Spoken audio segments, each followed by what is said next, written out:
우리가 인생을 살아가다가 보면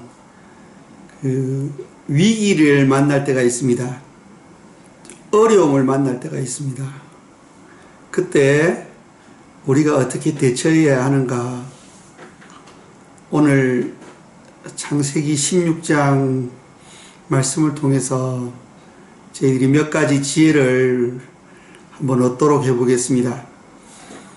창세기 16장 이야기는 사라가 하나님의 약속을 기다리지 못하고 그 종 하갈을 아브라함에게 들여보내가지고 아이를 낳게 하는 그 장면에서 아브라함 가정에서 빚어지는 그 문제들을 기록하고 있는 장입니다. 우리가 인생을 살다가 위기를 만날 때, 또 문제에 봉착할 때에 가장 먼저 살펴야 할 것은 나 자신입니다. 대부분의 문제와 위기가 나 자신에서부터 시작되는 경우가 거의 대부분입니다. 물론 환경이나 다른 사람으로부터 오는 어려움도 있지만은, 그러나 성경은 거의 대부분이 그 어려움들과 위기들이 나 자신의 문제라는 것을 이야기해 주고 있습니다. 그래서 위기에 봉착할 때에, 인생의 어려움을 만날 때에 우리가 우리 자신을 돌아보는 것이 참 중요합니다. 그런 사람은 발전이 있죠. 근데 이제 그 요인을 다른 사람에게 찾거나 외부 환경에서 찾으면은 발전성이 별로 없습니다. 오늘 사라가 이제 그 종 하갈을 아브라함과 같이 잠자리를 같이 하게 해서 하갈이 이제 아이를 베게 되었습니다. 그러니까 이제 사라가 예상하지 못한 일들이 발생했습니다. 그게 뭐냐면은 종이 아이를 갖게 되니까 이게 이제 교만해져 가지고 사라를 무시하는 겁니다. 이제 사라가 이제 이 뚜껑이 열린 겁니다. 화가 엄청 난 겁니다. 그래서 이제 아브라함에게 하는 이야기를 보면은 좀 앞뒤가 안 맞는 게 있습니다. 5절 말씀에 보면은 창세기 16장 5절 말씀입니다. 사라가 아브라함에게 이르되 내가 받는 모욕은 당신이 받아야 옳도다. 아니 왜 그렇습니까? 아니 하갈을 준 사람은 사라지 않습니까? 자기가 종 하갈을 아브라함하고 잠자리를 같이 하라고 해놓고는 지금 문제가 생기니까 아브라함한테 덮어 씌우는 겁니다. 당신이 잘못해서 내가 이런 보욕을 받는다, 이렇게 아브라함한테 지금 막 덮어 씌우고 있는 모습을 볼 수 있습니다. 그래서 아브라함이 당신 종이니까 당신이 알아서 처리하시오. 또 아브라함도 책임은 없지만 그래도 약간 이게 무심한 것 같습니다.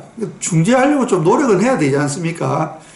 근데 나는 모르겠으니까 당신 알아서 하시오. 그렇게 자기 책임을 회피하는 그런 모습을 볼 수 있습니다. 그러니 사라가 이제 하갈을 혹독하게 다루면서 못살게 구는 거죠. 아주 못살게 구는 겁니다. 근데 여기서 이 하갈이 어려워진 이유도 자기의 주인 사라를 멸시했기 때문입니다. 겸손하게 사라를 잘 대해줬으면 사라도 하갈한테 잘 대해줬을 거 아닙니까? 근데 이제 이게 아가 생기니까 아 생겼다고 이렇게 이제 고개 빳빳하게 쳐들고 주인 사라한테 달려드니까 사라 가만히 있을 리 없죠, 여러분. 그래가지고 이제 괴롭히니까 도저히 못 견디고 도망을 했습니다. 좀 좋은 길, 살 길 찾기 위해서 도망을 했는데, 도망을 하다가 여호와의 사자를 만나게 됩니다. 그래서 여호와의 사자가 하갈한테 물어봅니다. 당신은 어디서 와서 어디로 갑니까? 그렇게 물어보니까 이제 하갈이 대답합니다. 창세기 16장 8절 말씀입니다. 사레의 여종 하갈아, 내가 어디서 왔으며 어디로 가느냐? 그가 이르되 나는 내 여주인 사레를 피하여 도망하나이다. 우리가 어떤 문제에 봉착할 때에, 큰 어려움을 만날 때에, 위기 상황에 처하게 될 때에 그 어려움으로부터, 그 위기로부터 도망가면 해결이 됩니까? 더 큰 어려움을 만날 수도 있습니다. 맞지 않습니까, 여러분? 우리가 어떠한 위기나 어려움을 만났을 때에 그 위기와 어려움을 싸워서 이겨야지, 그 위기와 어려움으로부터 도망가면 더 큰 어려움을 만날 수 있습니다. 그래서 오늘 그 여호와의 사자가 다시 하갈에게 이야기합니다. 16장 9절 말씀입니다. 창세기 16장 9절 말씀. 여호와의 사자가 그에게 이르되 내 여주인에게로 돌아가서 그 수하에 복종하라. 굉장히 중요한 이야기죠. 너가 있던 그 위치로 돌아가서 거기서 문제 해결점을 찾으라, 이 말씀입니다. 아주 중요한 말씀입니다. 우리가 문제로부터 도망가면 해결점이 없을 가능성이 매우 높습니다. 그리고 우리가 도망하는 그곳에 더 큰 어려움이 있을 수도 있습니다. 여러분 가만히 생각해 보십시오. 지금 이 고대 근동의 지방에서 이 여인이 아이 하나 데리고 혼자 살아간다는 거 쉬운 문제 아닙니다. 그래도 아브라함하고 사라하고 같이 살면은 아브라함하고 사라가 보호막이 되지 않습니까?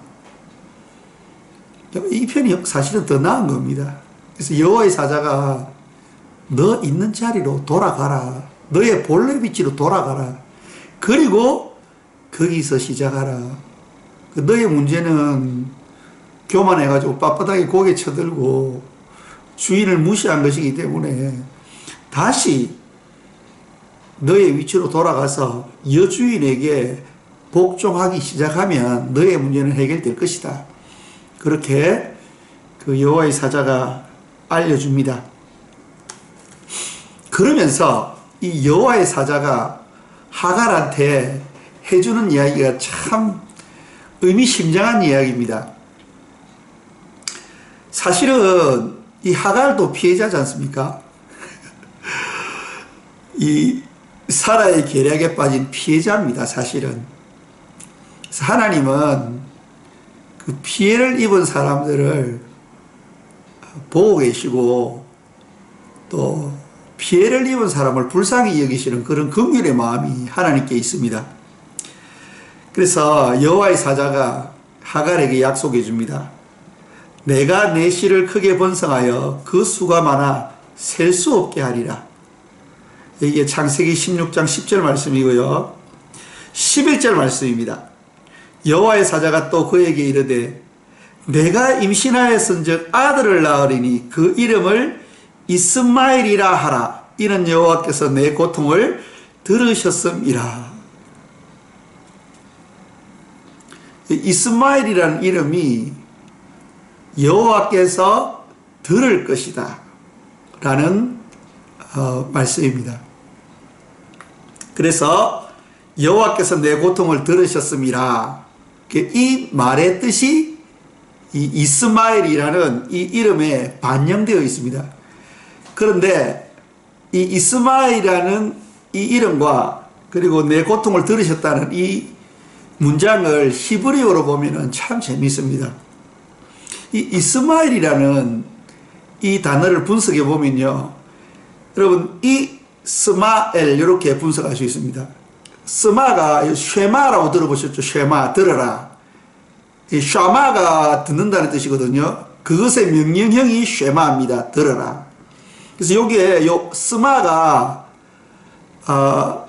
사마의 뜻입니다. 그래서 들으신다라는 뜻이죠. 그런데 여기 이라는 요드가 붙으면은 미래형이 됩니다. 이 미완료형이 돼가지고 미완료형이 돼가지고 미래형이 되거든요. 그래서 들을 것이다 라는 뜻입니다. 하나님께서 들어줄 것이다. 지금은 내가 어려움에 처했지만은 하나님께서 앞으로 너의 기도를 들어줄 것이다. 그래서 미래에 너의 기도가 응답될 것이다 라는 그러한 의미를 담고 있죠. 그런데 그 여호와께서 내 고통을 들으셨음이라 라는 그 문장에서 들었다는 이 단어도 샤마겠죠, 여러분. 샤마, 들었다. 근데 이것은 과거형으로 기록되어 있습니다. 그래서 하나님께서 너의 과거의 기도와 너의 안타까움과 네가 바라는 모든 그 너의 마음의 소원을 이미 들으셨다는 겁니다. 그렇게 들으셨기 때문에 앞으로 하나님께서 너의 그 마음의 소원대로 이루어 줄 것이다 라는 그 의미가 11장에 히브리어를 보면은 나타나 있습니다. 그리고 난 다음에 하나님께서 하갈과 약속을 합니다. 하나님의 사자가 그가 사람 중에 들나귀 같이 되리니 그의 손이 모든 사람을 치겠고 모든 사람의 손이 그를 칠지며 그가 모든 형제와 대항하여 살리라 라고 그렇게 이야기를 해줍니다. 미래의 예언을 해줍니다. 그때에 하갈이 그 땅의 이름을 정하는데 이 땅의 이름도 참 의미가 있는 이름입니다. 13절과 14절 말씀 보겠습니다. 하갈이 자기에게 이르신 여호와의 이름을 나를 살피시는 하나님이라 하였으니 이는 내가 어떻게 여기서 나를 살피시는 하나님을 배웠는고 함이라. 14절입니다. 그러므로 그 샘을 브엘라헤 로이라 불렀으며 그것은 가데스와 베레 사이에 있더라. 브엘라헤 로이, 이것이 나를 살피시는 하나님이라는 뜻이죠. 이것을 히브리어 원문의 이 감을 살려서 한번 해석해 보겠습니다. 부엘이라는 말은 우물이라는 말입니다. 여러분 부엘 세바 아시죠? 이 쉐바가 맹세라는 뜻이거든요. 이 7이라는 뜻도 있지만은 맹세라는 뜻이 있습니다. 그래서 맹세의 우물입니다. 우물에서 하나님께서 자주 약속을 해주시는 것 같습니다. 왜냐하면 고대 근동에서는 우물이 중요하거든요. 이게 생명과 직결되어 있는 거기 때문에요. 그 다음에 라헤가 뭐냐면은 이 라헤가 생명이 있다는 뜻입니다. 살아있다는 뜻입니다. 그리고 이 로이가 라아 본다는 말에서 온 거거든요. 그래서 본다는 뜻입니다. 하나님께서 보고 계시고 우리를 보고 계신 그 하나님은 살아계신 하나님이라는 거죠. 그래서 이 하갈을 위로해 줍니다. 그래, 너가 힘이 없어서 너의 여주인 사라가 시키는 대로 아브라함과 동침했고 그리고 아이를 가지게 되니 너의 잘못은 있지만은 그러나 사라가 하라고 해서 너는 사라의 말에 순종한 것 뿐인데 너의 억울함을 내가 알고 있다. 내가 너의 억울함을 보고 있다. 그리고 나는 다른 신과 다른 그런 살아있는 하나님이기 때문에 내가 너의 모든 문제들을 해결해 줄 테니 너는 다시 너의 자리로 돌아가라 라는 말씀을 해줍니다. 그래서 우리가 오늘 이 창세기 16장 6절부터 16절까지의 말씀 속에서 우리가 문제에 봉착할 때, 어려움을 당할 때, 위기 상황에 처하게 될 때에 가장 중요한 것은 나 자신의 실수나 나 자신이 잘못한 판단은 없는지 처음 그 일을 시작할 그때를 회상하면서 한번 점검해 봐야 된다는 것입니다.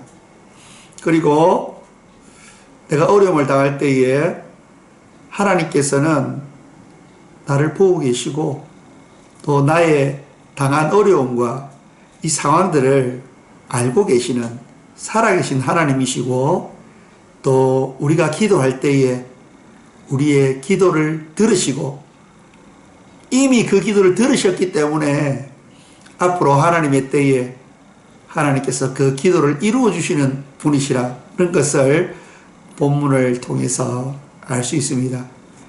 코로나 때문에 여러 가지 어려움이 많은 줄로 압니다. 그러나 우리가 참 이 어려움을 오히려 더 나은 쪽으로 나아가는 발판으로 삼을 수 있는 그런 지혜가 우리에게 있었으면 좋겠습니다. 이 코로나 사태 위기를 저와 여러분들이 믿음으로 우리를 보고 계시는 그 하나님과 또 살아계신 그 하나님께 우리의 마음의 소원을 아뢰면서 이 어려운 코로나 시기를 잘 지나갔으면 좋겠습니다.